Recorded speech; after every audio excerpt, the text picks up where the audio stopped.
অধ্যাদেশের বিষয়টি যখন একটা প্রক্রিয়া সম্পন্ন হয় তখন অনেক সময় সাপেক্ষের ব্যাপার থাকে, অনেক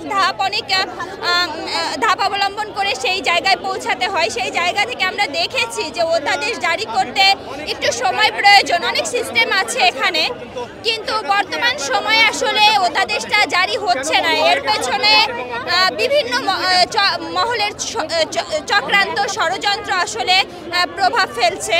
সেই জায়গা থেকে আমাদের লাখো শিক্ষার্থীরা আসলে তাদের শিক্ষাগত যে জীবন, যে পথ চলা, সেটা আসলে ব্যাহত হচ্ছে।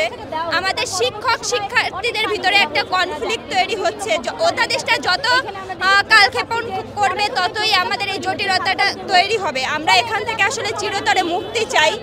আমরাই বোধহয় বিশ্বে প্রথম শিক্ষার্থী যারা আসলে শিক্ষার মান নিশ্চিত করার জন্য বা শিক্ষার অধিকার আদায়ের জন্য আমাদের রাজপথ বেছে নিতে হয়।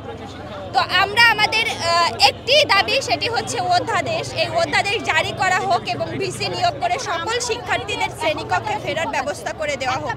আমরা এখান থেকে মুক্তি পেতে চাই, চিরতরে মুক্তি পেতে চাই। বসুন্ধরা ট্যাবলেট এখন আরো উন্নত।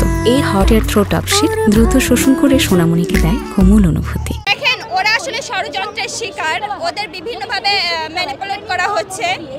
ওরা এখানে ইন্টারমিডিয়েটের উপর কোনো ধরনের প্রভাব পড়বে না, এটা রাষ্ট্র থেকে, এটা মন্ত্রণালয় থেকে নিশ্চিত করা হয়েছে, বারবার নিশ্চিত করা হয়েছে বিভিন্ন উপায়ে। কিন্তু তারপরেও তারা কিসের জন্য আসলে বুঝে বিভিন্ন ধরনের জটিলতা তৈরি করার চেষ্টা করছে।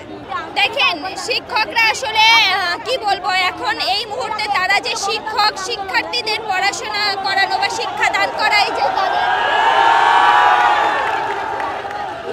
তাদের হচ্ছে একমাত্র লক্ষ্য, সেই জায়গা থেকে তারা সরে গিয়ে এই শিক্ষার্থীদের ক্লাস করাবে না। তারা আসলে তাদের নীতিগত জায়গা থেকে সরে গিয়েছে এবং তারা যে আসলে কি চায় সে বিষয়ে আমরা এখন পর্যন্ত অবগত না।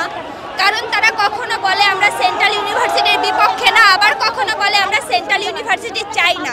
সুতরাং তাদের আসলে মূল বক্তব্য কি আর লক্ষ্য কি এ সম্পর্কে আমরা অবগত না। তবে আমাদের বুঝতে বাকি নেই যে তারা আসলে সেন্ট্রাল ইউনিভার্সিটি কার্যক্রমটাকে বাস্তবায়ন করতে দিতে না।